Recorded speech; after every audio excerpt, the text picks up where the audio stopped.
Une histoire d'ivrogne. J'ai récemment quitté Avignon, l'esprit plein de souvenirs. Mon fils, durant le trajet de retour vers Paris, s'était affairé à me raconter de nombreuses plaisanteries, si bien que les 7h30 de route étaient passées très vite. Avignon est une ville en bordure du Rhône, qu'encerclent de vastes champs viticoles. Le vin qui y est produit est ainsi baptisé Côte du Rhône. Venu il y a quelques années étudier seul dans cette ville, j'étais alors l'unique homme d'origine asiatique de ma classe. En y repensant, je me rends compte que j'y ai rencontré beaucoup de personnes sympathiques et serviables.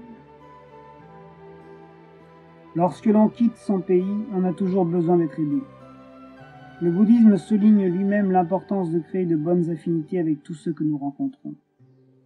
S'il est possible de créer de telles affinités, il nous devient possible de lever tous les obstacles, quel que soit l'endroit où nous nous rendions.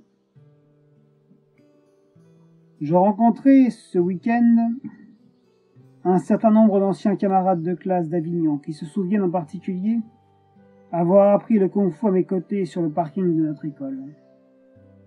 Ils gardent en mémoire le fait que, tard dans la soirée, je les entraînais à la pratique de cet art martial. L'un d'entre eux se souvient même avoir reçu de moi un grand nombre de coups. J'en fus profondément désolé. Je rappelais souvent à leurs bons souvenirs qu'à l'époque, le kung-fu n'était pas destiné au combat de rue. Dans l'école de kung-fu où j'étais en Argentine, nous trouvions écrites à la manière des textes calligraphiques 2 belles phrases. La patience adoucit le vent et fait fondre la vague. Et ailleurs, celui qui recule d'un pas voit plus clairement le ciel et la terre. Celui qui est vertueux est plus grand que celui qui combat.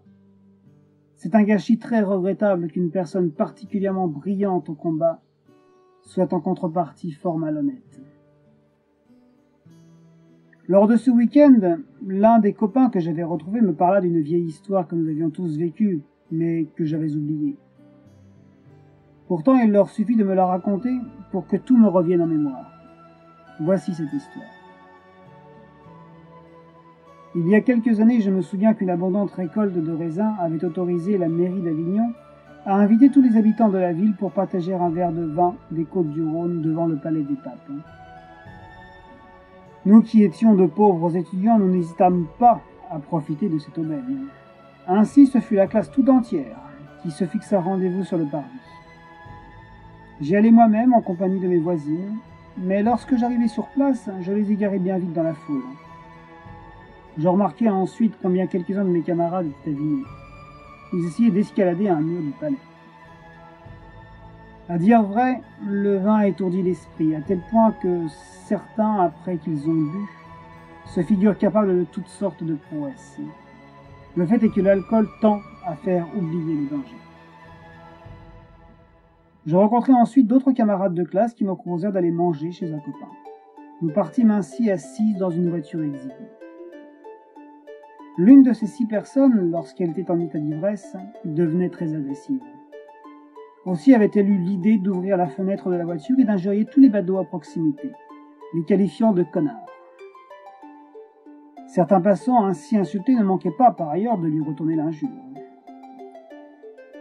Soudain, une voiture nous doubla précipitamment, puis s'arrêta juste devant nous. Des hommes musclés en sortirent et nous demandèrent pourquoi notre ami les avait insultés. Ils ouvrirent la porte, arrachèrent notre ami de la voiture, si bien que d'autres camarades sortirent à leur tour. Une bagarre ainsi s'engagea.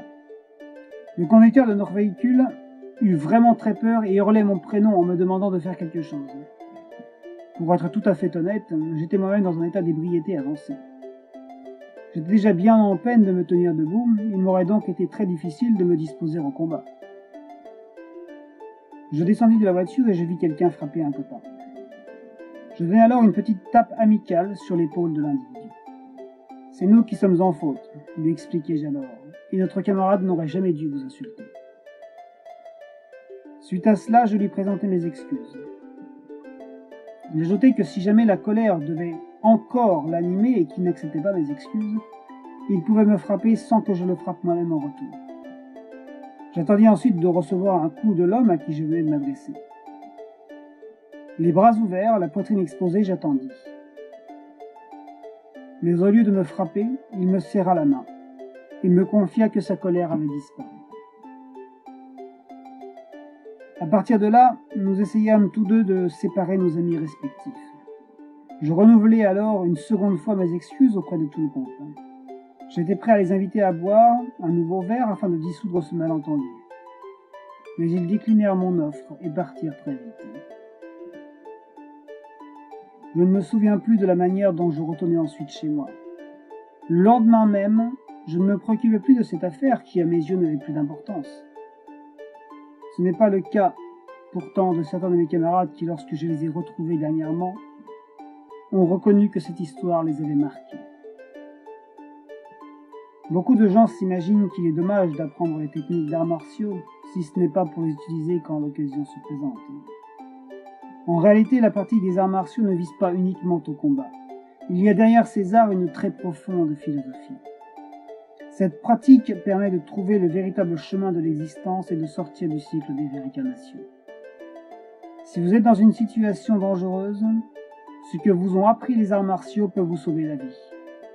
Une pratique prolongée de ces techniques aboutit finalement au fait que vos gestes deviennent si rapides qu'ils sont automatiques. Certes, le fait de boire de l'alcool peut égayer l'esprit, mais cette gaieté est fugitive, elle est temporaire. De nombreuses personnes ont fait bien des bêtises après avoir trop bu. De surcroît, l'alcool nuit à la santé, en sorte que je vous recommande de boire de l'alcool avec modération. Ce n'est pas l'alcool qui nous procurera les plus grandes joies, mais la compréhension de notre vrai moi qui est sans naissance et sans mort. Telle est la véritable joie que je vous invite à méditer. J'arrête ici ma petite histoire, je souhaite que chacun trouve très aisément la paix en lui. Amitofo.